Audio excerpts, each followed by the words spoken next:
you can imagine the pressure of that day, as everyone knows what it's for. You know what you're gathering for, you know what the image was built for, you know what the expectations are. And as Shadrach, Meshach, and Abednego are deciding, you will bow down to this image. I am the king of Babylon at the peak of its glory, and I am God, and everyone here will bow down. You're high-level servants, everyone's paying attention to you. You're more noticeable than even the commoner that's out there in the crowds.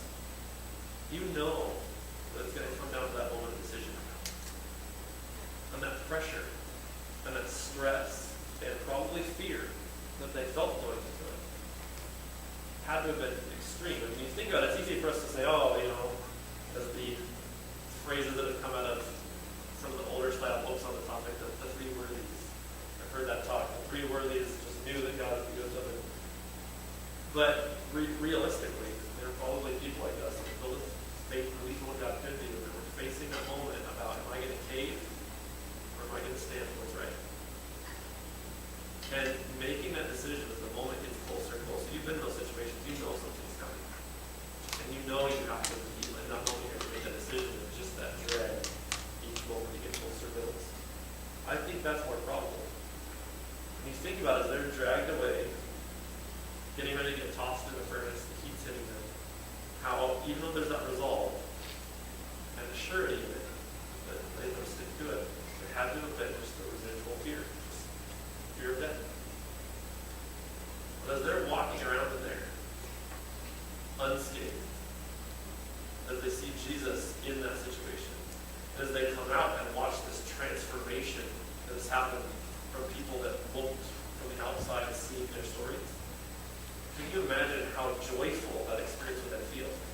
Does it change any of the pain and fear that they had leading up to it? No. But it makes it worth it. And you have Esther, the same thing. She's kidnapped her family.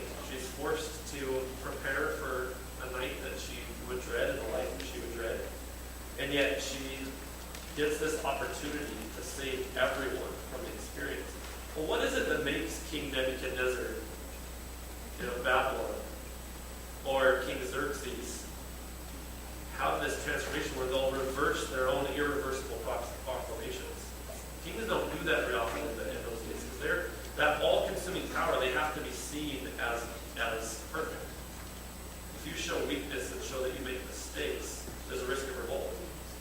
For them to turn on a dime, go a totally different direction, what is it that did it? It was their experience. They experienced something to where they had to make a change. Just like I experienced this situation, and now there's no way I will ever knowingly treat a kid as condescending. You're insignificant. I'm going to make you look like an idiot if you deserve it. Because I've experienced it. I'll never purposefully do that. That experience changed me. That's what changed these kings, even though they're suffering. Joseph, the way he went about explaining his calling from God was a disaster. It was condescending. I'm going to be in charge of y'all. But if you're going to bow to me, it comes across in a way that is terrible, even though the calling is true. But it's his experiences that was it. Being torn from the family, sold into slavery, put in a land that's got to be terrifyingly different with its culture of evil.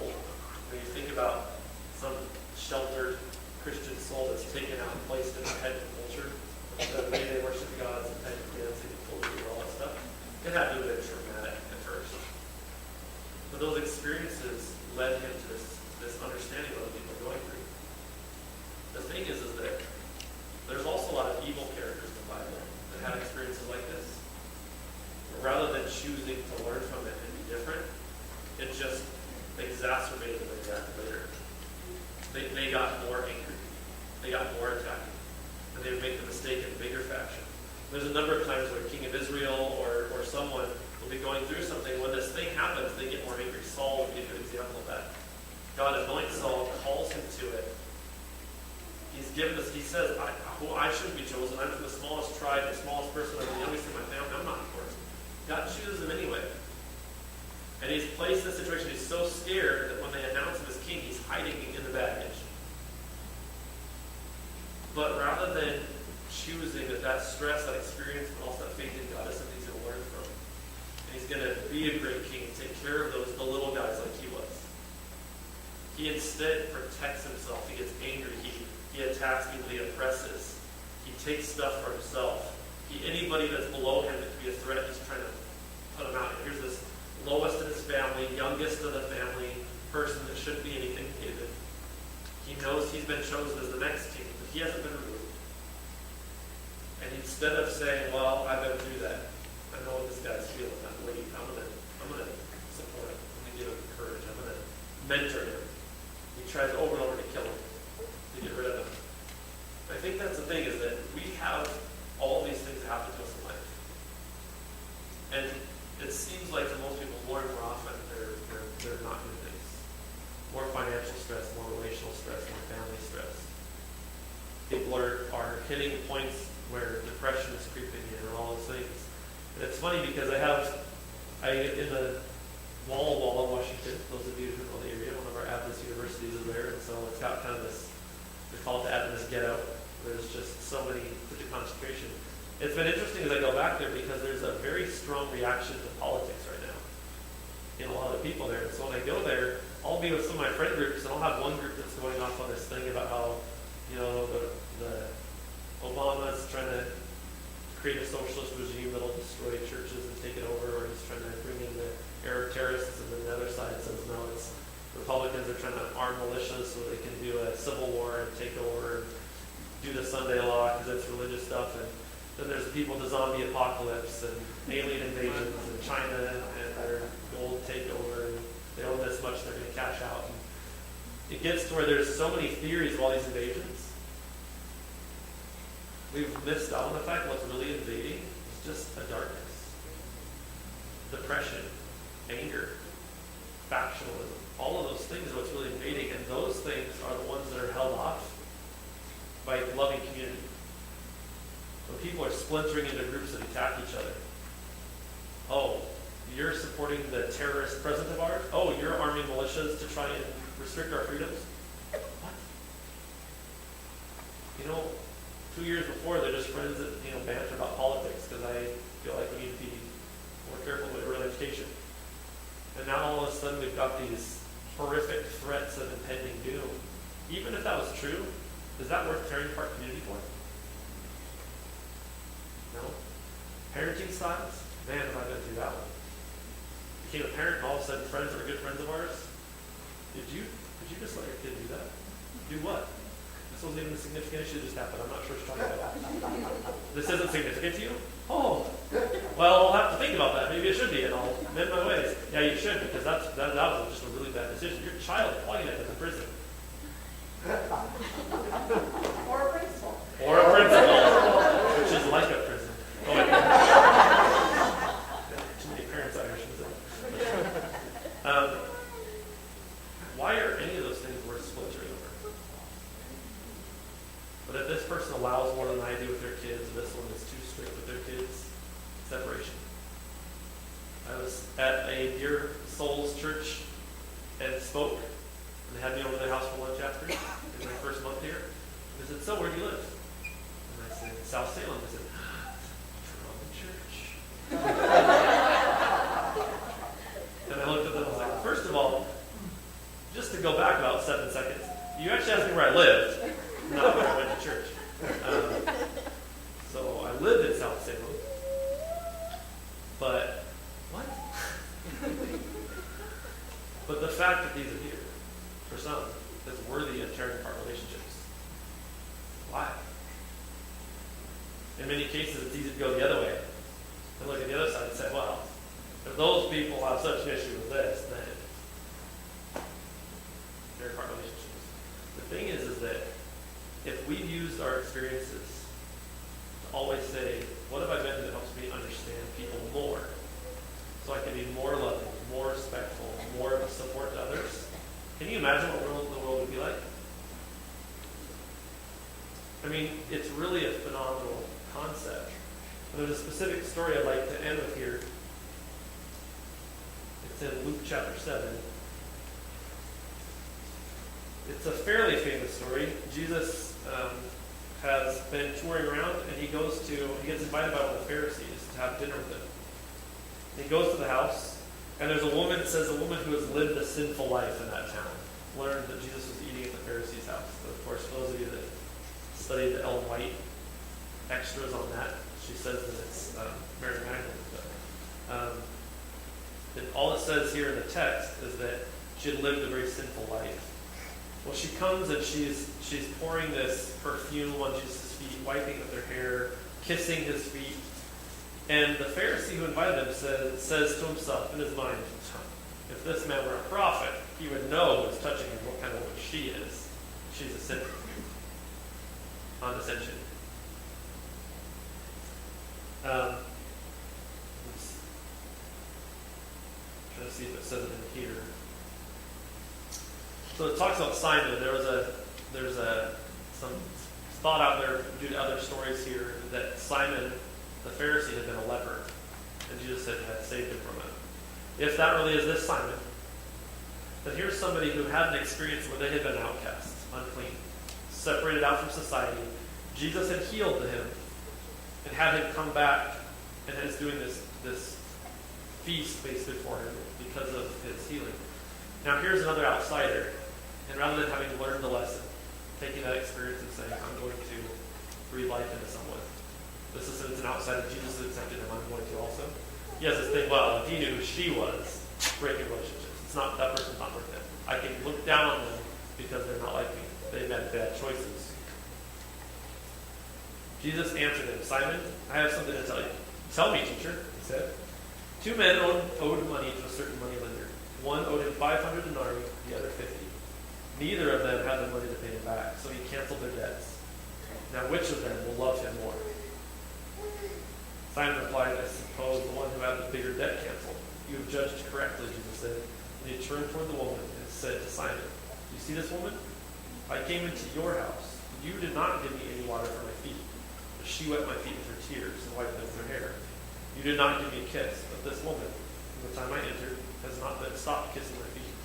You did not put oil on my head, but she has poured perfume on my feet. Therefore I tell you, her many sins have been forgiven, for she loved much. But he who has been forgiven little loves little. It's often the people who have done the most bad things that often get ostracized from communities, whether it's a Christian community or not. Still, people look at these bad decisions, bad choices, what you got yourself into, and we start lowering your value, pushing you outside. Lower value, push you outside. But what Jesus is saying here is it's the people that have done the worst things, been through the worst times, dealt with the darkest moments, that get this the most, appreciate it the most, and live it out the most. So if we were going to have any kind of a hierarchy, which we shouldn't, but if we were, it should actually be upside down. The people that should be up here telling their stories shouldn't be some pious pastor that made sure they made it through theology school and never made bad things. Or if they did, they had a major conversion and not done it since. Not tearing down our children. Instead, it should be the people that have struggled the most, have currently dealt with some big issues. So I've had times where I'm supposed to preach on the Sabbath, and during the week, it's like I hit one of those slow moments. You know, when somebody's talking to me and I'm being all friendly, but I'm thinking bad thoughts and bad language and, all this stuff in my head that you're not supposed to do. I'm a principal, and I'm having this when I'm a leader. Blah. But then I get up here, and the job that usually is expected of me is to make sure I'm just a vision of radiant spirituality. Things are great because I'm a good person. If you're not, it's because you're evil. That's just not the way it should be. And if we took it toward the people that were struggling the most, maybe making the worst decisions, were the ones that felt like they had the most to offer up here, and the people who get it and have come to life and are having the decisions seem to be coming better and better, and they're avoiding some of those pitfalls more and more often, are the ones that can sit out there, learn lessons, encourage. Can you imagine what that would feel like? It would be amazing.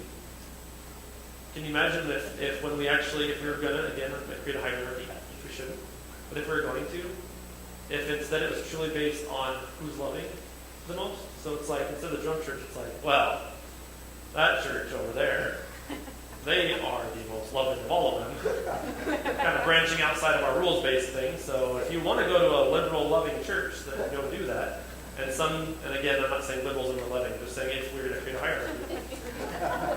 If there then was the other side, it's like, well, if you want to make sure that you're not giving any love, and you're setting up hierarchy and splitting into factions, well, that's your church over there. And they say, yes, if you come here, we will make sure that we preserve your ability to create factions and fight with each other. We want to make sure that we're preaching a message of non-love. Then we could start creating a little hierarchy. This is that church on the spectrum. This is this church, and this is this. But that's not what I do. I do it on all these technicalities. I went to that church. This guy was up there singing, was wearing flip-flops. Brian, Shane, come on.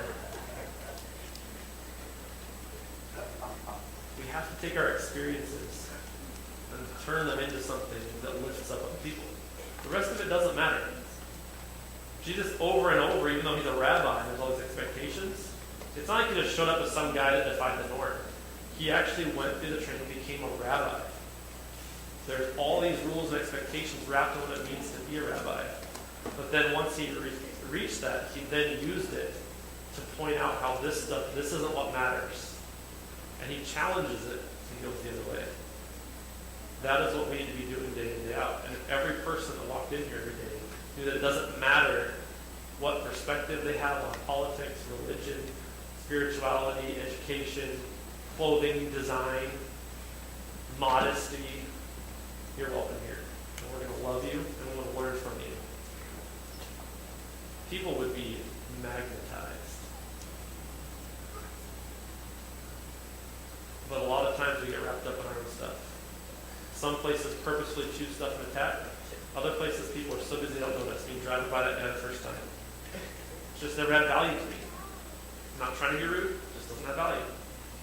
My experiences created. I swear, I'm getting the name here. It's called creating disciples. Watch out, Rob. He's going to start acting like me at home. When I drove by that guy, it's because I didn't notice. But all of a sudden, God placed that thought in my mind that basically said he has value. And when you have the ability to pick him up right now, you're going where he needs to go. You driving by is really saying he doesn't matter as much as what you're doing. If we started paying attention, praying 20 times a day that God just opens our eyes to some little need. Maybe it's just looking someone in the eye and smiling as you're walking by rather than avoiding eye contact on the street because they haven't had that in a while. Maybe it's talking to the cashier just asking him how they're doing when usually people just kind of go through line. It would be an amazing thing to see what God can do in those moments. So,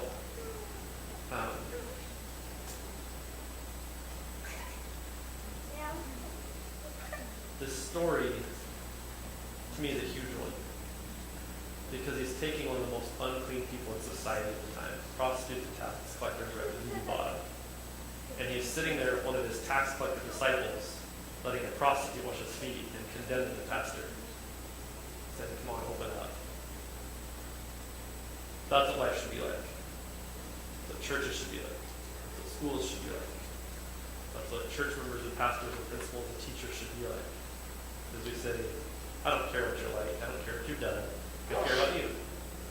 And you can have whatever perspective, same, different, doesn't matter. I respect you. I trust you. I love you. I want to help you. And if our experiences point us to that, everything is worth it, and joy will follow regardless of how tough the circumstances are. Let's pray. Dear Heavenly Father, we see how often in life you place us in situations that are challenging. Very few of us have just a rosy, easy life where everything just seems to fall into place.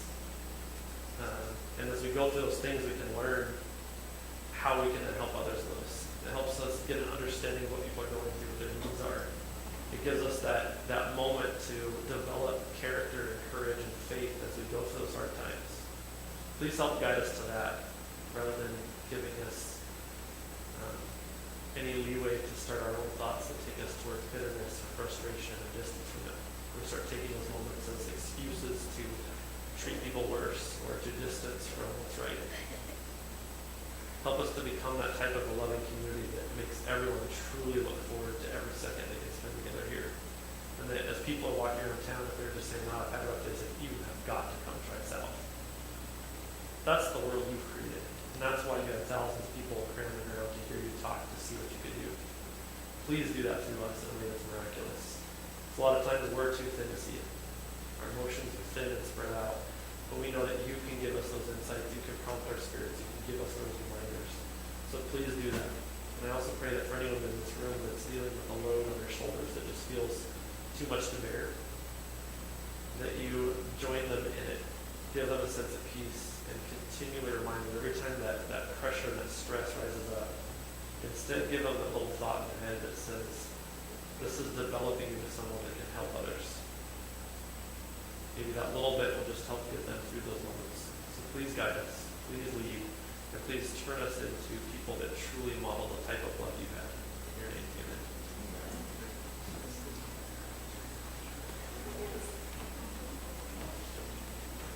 Do you want to sing a song or do you want to just go? You want to sing a No, song?